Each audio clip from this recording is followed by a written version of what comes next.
Have you ever faced situations in life where you knew you had to move forward, but everything in you hesitated?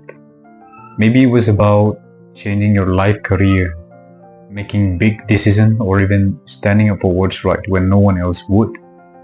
In those moments, wouldn't it be nice to have someone look into your eyes and say, "Go ahead, I'm with your heart and soul"? And that's exactly what happened in 1 Samuel chapter 14 verse 7.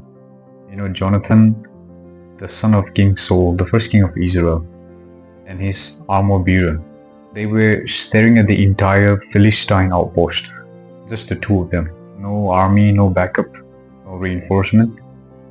But instead of hesitating, Jonathan stepped forward in faith. And his armor bearer, instead of calling him crazy, he basically said, "Let's do this. I'm all in." This wasn't just about friendship. It was about trust, not just in each other, but trust in God. And today we are going to unpack this story not just as a history lesson, but as a challenge for us to move forward in faith even when we don't have all the answers. Jonathan didn't have a detailed battle plan. He didn't have an army, but he had faith. In 1 Samuel chapter 14 verse 6, he says, "Perhaps God will act on our behalf, and nothing can hinder the Lord from saving, whether by few or whether by many." Did you catch that? Perhaps. Jonathan wasn't given a guaranteed outcome, but he did not demand a sign from God before he moved. He just believed that if God wanted to give them victory, he could, and that was enough. We often want certainty before we act. We want God to lay out every step before we take the first one. But real faith does not walk that way.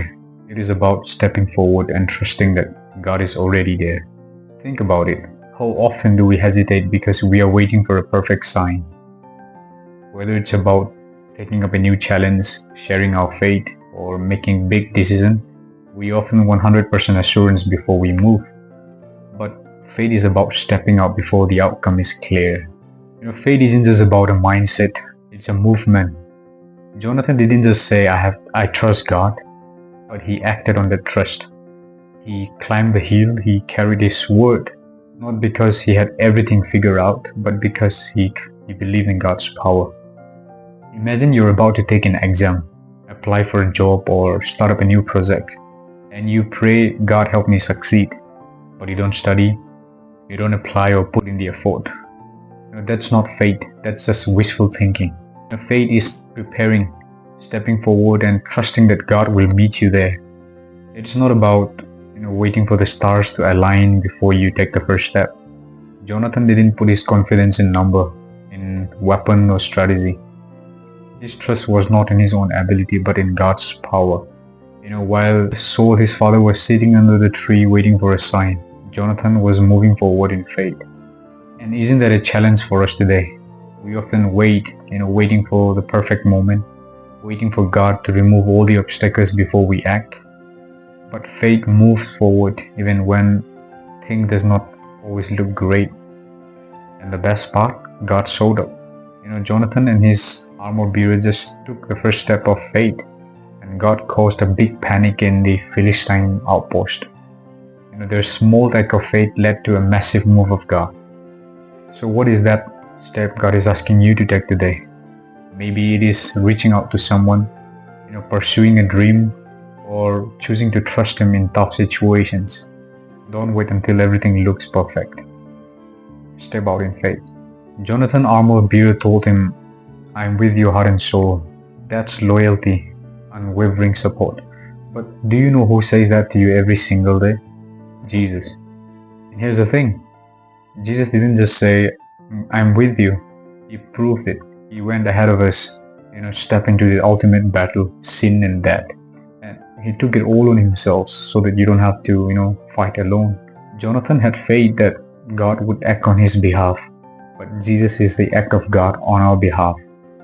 He took the punishment we deserve, defeated sin, and made a way for us to have eternal life. And just like Jonathan didn't wait for a perfect moment before moving, Jesus didn't wait for us to be good enough before saving. And Romans chapter 5 verse 8 says, "But God demonstrates His own love for us in this: while we were still sinners, Christ died for us. So if you've ever felt alone in your struggle, if you've ever wondered who's really got your back, the answer is Jesus. And He's not just with you in good times, He's with you in the struggle, in the doubt, and even in the moments when you feel like giving up. Hebrews chapter 13 verse 5 says, "Never will I leave you, never will I forsake you." And that's not just maybe, and that's a forever promise. So if today you're facing a decision or standing on the edge of something, go ahead. Step forward. Trust God, because He's already gone before you and He's with you heart and soul.